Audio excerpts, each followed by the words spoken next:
పూరా లోకల్. నమస్తే, welcome to పూరా లోకల్. ప్రస్తుతం మనం తెలంగాణ బీజేపీ రాష్ట్ర ప్రధాన కార్యాలయంలో ఎమ్మెల్యే పాయల్ శంకర్ తోటి ఉన్నాము. అటు బీజేపీ రాజకీయ అంటే పార్టీ స్వప్రయోజనాల కోసము ఊరూరా బీజేపీ అనే కార్యక్రమం చేస్తుంది, కానీ అంటే బీసీల కోసం ప్రజల కోసం ఎలాంటి కార్యక్రమాలు ధర్నాలు చేయట్లేదని అటు కాంగ్రెస్ బీఆర్ఎస్ చెప్తున్న పరిస్థితి ఎట్లా చూస్తారు? భారతీయ జనతా పార్టీ భారతదేశ ప్రజల కొరకు పనిచేసేటువంటి పార్టీ. కాంగ్రెస్ పార్టీ తీరు మిగతా దేశస్తుల కొరకు పనిచేసేటువంటి పార్టీ భారతీయ జనతా పార్టీ కాదు. ఈరోజు ఇంటింటికి బీజేపీ అనేది ఈరోజు కొత్తగా తీసుకున్నటువంటి నినాదం కాదు. ప్రతి సంవత్సరం భారతీయ జనతా పార్టీ కార్యకర్తలు ఇంటింటికి వెళ్తారు, వార్డుకి వెళ్తారు, అక్కడ ఉన్న సమస్యని గుర్తిస్తారు, ఉన్నటువంటి ప్రభుత్వం మీద పోరాటం చేసేటటువంటి ప్రయత్నం చేస్తారు. భారతీయ జనతా పార్టీ గొప్ప ఆలోచనతోనే ఒక ప్రజాస్వామ్య వ్యవస్థ బలోపేతం కొరకు ఎప్పుడు కూడా ముందుంటుంది. ఆ ప్రక్రియలోనే పార్టీ కార్యక్రమాలు ఉంటాయి తప్పితే కాంగ్రెస్ పార్టీ ఈరోజు మాట్లాడుతున్నటువంటి మాటలకు మాకెక్కడ కూడా వాళ్ళు చేస్తున్నటువంటి వ్యవహారాలకు ఈరోజు ఢిల్లీలో కాంగ్రెస్ పార్టీ 42% బీసీలకు రిజర్వేషన్ పేరు మీద ఈరోజు ధర్నా పెట్టింది. స్పష్టంగా మేము చెప్పాం, ముస్లింలు లేనటువంటి 42% రిజర్వేషన్లు కావాలా బీసీలకు అని అడిగినాం. ఇప్పటివరకు కాంగ్రెస్ పార్టీ సమాధానం చెప్పదు. ఈరోజు ఉన్నటువంటి దాంట్లోకి వెళ్ళి మీరు ముస్లింలకు దోచిపెడితే బీసీల పరిస్థితి ఏం కావాలి? ఈరోజు జనాభాలో సగభాగం ఉన్నటువంటి బీసీలకు ఈడబ్ల్యూఎస్లో రిజర్వేషన్లు పొందుతున్నటువంటి ముస్లింలకు దాంట్లో రిజర్వేషన్లు కట్టబెడతారు, దీంట్లో కూడా మేము ఇస్తాము అని అంటే ఎట్లా?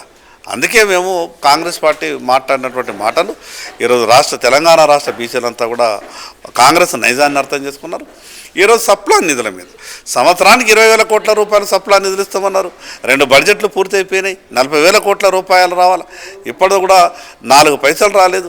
దాని మీద కాంగ్రెస్ ప్రభుత్వం సమాధానం చెప్పాలి. ఇప్పటికైనా కాంగ్రెస్ ఆలోచన మార్చుకొని కామారెడ్డి డిక్లరేషన్ను పూర్తిగా అమలు చేయాలి. ముస్లింలను 42% బీసీ రిజర్వేషన్లలో చేర్చినందుకే బీజేపీ పార్టీ వ్యతిరేకిస్తుందని, అసలు ముస్లింలు అంటే బీజేపీ పార్టీకి ఎందుకు పడదని కాంగ్రెస్ అడుగుతున్న పరిస్థితి. ఈ దేశంలో ప్రజాస్వామ్యంలో దేశంలో ఉన్నటువంటి మనం రాజ్యాంగం కొన్ని ఒప్పుకోనటువంటి విషయాల మీద ఎందుకు ఒప్పుకోదు అని రాజ్యాంగాన్ని మనం అడిగేటటువంటి పరిస్థితి కాదు. ఈడబ్ల్యూఎస్లో ఈరోజు ముస్లింలకు రిజర్వేషన్లు ఇస్తున్నాం, బీసీలకు ఉన్నటువంటి కోటాలో కూడా మీరు కేటాయిస్తాం అనేది మూర్ఖత్వం. 42% కామారెడ్డి డిక్లరేషన్లో మీరు ఏం చెప్పిండ్రు? బీసీలకు 42% మేము రిజర్వేషన్లు అమలు చేస్తామని చెప్పారు. ఈరోజు మళ్ళీ తెర మీదకి ముస్లింలను తీసుకొచ్చి 10% వాళ్ళకి కేటాయిస్తామంటే బీసీలకు ఎక్కడ న్యాయం జరుగుతుంది? 2014లోనే ఈ రాష్ట్రంలో బీసీలకు 34% రిజర్వేషన్లు ఉండే. ఈరోజు 42 పేరు చెప్పి దాంట్లో ముస్లింలకు 10% తీసేస్తే 32. అంటే తెలంగాణ రాష్ట్రం వచ్చిన కొత్తలో 34 ఉంటే ఈరోజు 10 సంవత్సరాల తర్వాత అది 32కి చేరుకుంటుందా?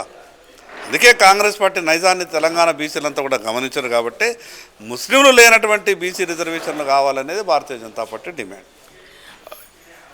రాహుల్ గాంధీకి బీజేపీ పార్టీ భయపడ్డది, అందుకే రానున్న రోజుల్లో కులగణన జనగణన దేశమంతా చేయబోతుందని కూడా అంటున్నారు ధర్నాలో.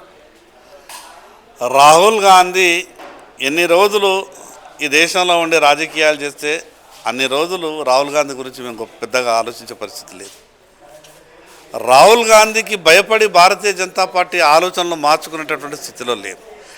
ఈరోజు ప్రపంచ ప్రజాస్వామ్య దేశాలలోనే 15 కోట్ల సభ్యత్వం కలిగినటువంటి ఏకైక పార్టీ భారతీయ జనతా పార్టీ. ఈరోజు భారతీయ జనతా పార్టీ సైద్ధాంతికంగా అదేవిధంగా పార్టీకి ఉన్నటువంటి ఆర్గనైజేషన్ సిస్టమ్ ముందర కాంగ్రెస్ పార్టీ ఏం మాట్లాడినా కూడా అదేదో రాజకీయాలలో ఉన్నారు కాబట్టి మాట్లాడాలనే ప్రయత్నం చేస్తూ ఉన్నారు. ఈరోజు భారతీయ జనతా పార్టీ ఒక నిబద్ధతతో పనిచేస్తుంది. భారతీయ జనతా పార్టీ ఈ సమాజంలో చిట్ట చివరి వరుసలో ఉన్నటువంటి వ్యక్తులకు ప్రభుత్వ ఫలాలు అందాల అవకాశాలు రావాలని బలంగా కోరుకునేటటువంటి పార్టీ. కాబట్టి కాంగ్రెస్ పార్టీ నుంచి పాఠాలు నేర్చుకునేటువంటి అవసరం మాకు లేదు. చివరి ప్రశ్న సార్, నిన్న ఉత్తరాకాశీలో వరదలు వచ్చి చాలామంది చనిపోయారు, ముఖ్యంగా జవాన్లు కూడా కొట్టుకపోయిన పరిస్థితి. నిజంగా ఆ ప్రకృతి వైపరీత్యం చాలా బాధాకరం. వాళ్ళందరూ కొంత కూడా గల్లంతైనట్టు వార్తలు వస్తున్నాయి. గల్లంతైన వాళ్ళ అచుకి ఇంకా కూడా కొంత తెలుస్తలేదు అని చెప్తా ఉన్నారు. వాళ్ళు బాగుండాలని, ఆ యొక్క ప్రకృతి వల్ల జరిగినటువంటి ఆ యొక్క వైపరీత్యం అది మనం ఎవరు ఏమైనా కూడా అది చూస్తే ప్రతి ఒక్కరు కూడా ఒక బాధాకరమైనటువంటి విషయం. టీవీలలో చూస్తున్న విశ్వాసాన్ని పట్టిస్తే క్షణాలలో 100 జీవితాలు 1000 జీవితాలు వల్ల అంతా కూడా తారుమారైనటువంటి పరిస్థితి.